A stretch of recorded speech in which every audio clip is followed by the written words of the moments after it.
What's going on, my people? Welcome back to His Rock's movie reviews.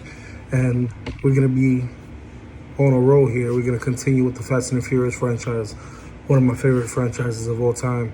And we're going to go ahead and do Fast and Furious 2009. And man, this movie was awesome. It was the fourth installment in this franchise. And I think it made Fast and the Furious very, very unique. This movie's tremendous because it's action-packed. Just like the other ones, where we left off in Fast and the Furious stopped. This one basically picked up. You know, this is the real sequel to me to the original Fast and the Furious.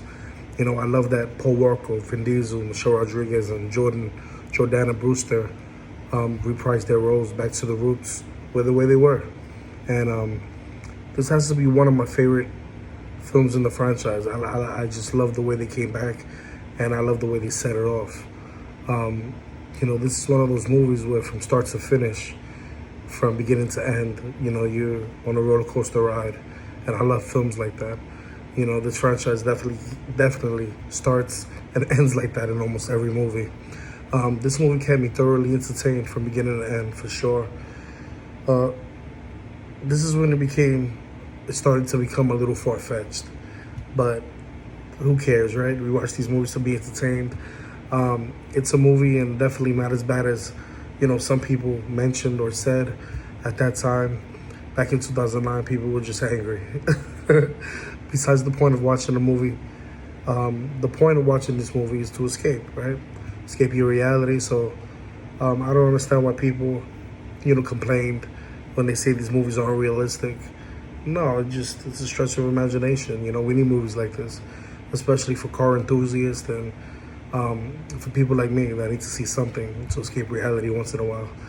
And, you know, this movie provided a cinematic equivalent of Nas, you know, to the franchise, with a tone shift that helped make it one of the most popular and profitable action series in the last 10, 20 years.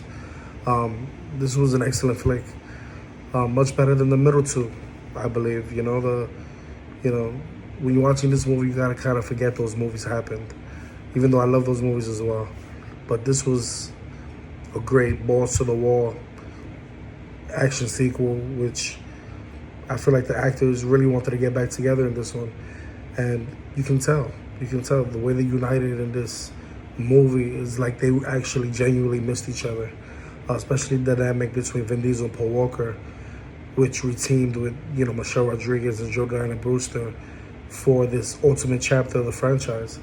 And for all those that thought that this might be the last, there's 5 more after this. But you know, this movie was definitely built on speed. And this movie, for the most part, you know, stars our Dominican Toretto, who's a fugitive, and he returns to Los Angeles, which I love that they went back to the roots of the first film, you know, and he goes back to Los Angeles to avenge Letty, who is believed to be dead, and it reignites this feud with Brian O'Connor, played by Paul Walker. I'm so happy he came back as well. But as they race through crowded streets and across international lines, you know, their loyalties get tested by joining together to bring down a shared enemy. You know, from the big heist to precision tunnel crawls, you know, Fast and the Furious takes you back into this high-octane world, which I love, you know, which lives for speed, lives for sexiness, and drives for the rush, and breaks all the rules. You know, one of my favorite lines in the movie are, maybe you're the bad guy pretending to be the good guy. Maybe that's all of us sometimes, right? But this film is more about, you know, stopping a notorious drug lord named Arturo Braga. I think this guy was a really good villain, you know what I mean? And avenging the murder of Letty, obviously. You know, like I mentioned before, the film is set back in Los Angeles, where everything started.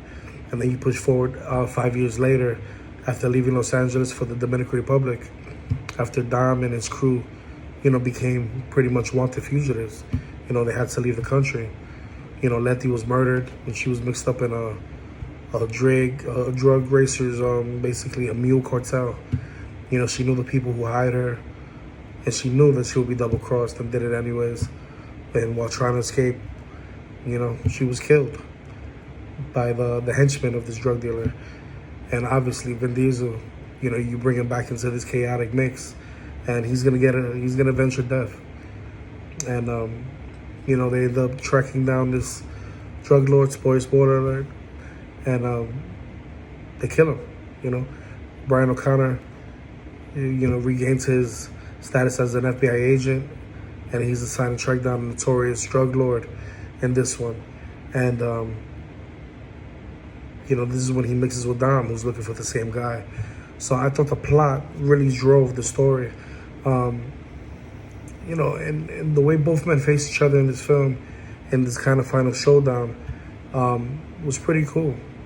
I love the way they teamed up. And it's just crazy to see Paul Walker's character, you know, go undercover and find out that, you know, he and Dom has been double-crossed in the same way that Letty was. And what they do is for you to watch. But, you know, I loved this film back in 2009, even love it more now. You know, the film is filled with action. You know, you're going to get fast cars, sexy girls, like any other Fast and the Furious movie. This movie was full of stunts. And Gal Gadot, you know, is tremendous in this as she gets introduced to the franchise as Giselle Harabo. And it was her first role in the film and her first role in the franchise, and she was awesome. You know, she acted the character of Giselle terrific. You have Paul Walker, who was the best in this film. You know, finally they did something with his character that I loved, that continued on before, you know, his tragic passing. And when he became an FBI agent again, I love that character shift in this movie. To me, it made a lot of sense. And I love that Dom, at the end of the film, didn't run. You know, he seriously kicks ass in this movie. You know, although I prefer the next review I'm going to do soon, in Fast 5, this movie comes really close. But, you know, I'm not going to go ahead and criticize this anymore because I think this was a pretty much flawless movie, especially when you talk about it re-entering and reinvigorating the franchise. And I love that they also brought Han from Tokyo Drift, who has a small scene in the beginning of this film that was before they killed him off back in Tokyo Drift. And, you know, it made you think how the new character of Giselle and Han were going to be integral pieces to the Fast and Furious franchise going forward. And the way they were ultimately going to do that, obviously we found out in these later reviews. But, you know, I give this movie an 8.5, close to a 9. You know, anything to me below that will be ridiculous. You know, if anyone will say that, they're crazy. This was a great action film. It's sure better than most comic films, I believe. You know, this movie definitely, you know, the director, Justin Lin, returned. The family was back in this film, and it was one of my favorite of the series. So, you know, my hat goes off to Justin Lin for reinvigorating the franchise and helping continue the legacy going forward. So, if you enjoyed this video, hit that like button, hit that notification bell. And if you want more content from me, all you gotta do is subscribe. You already know. Peace.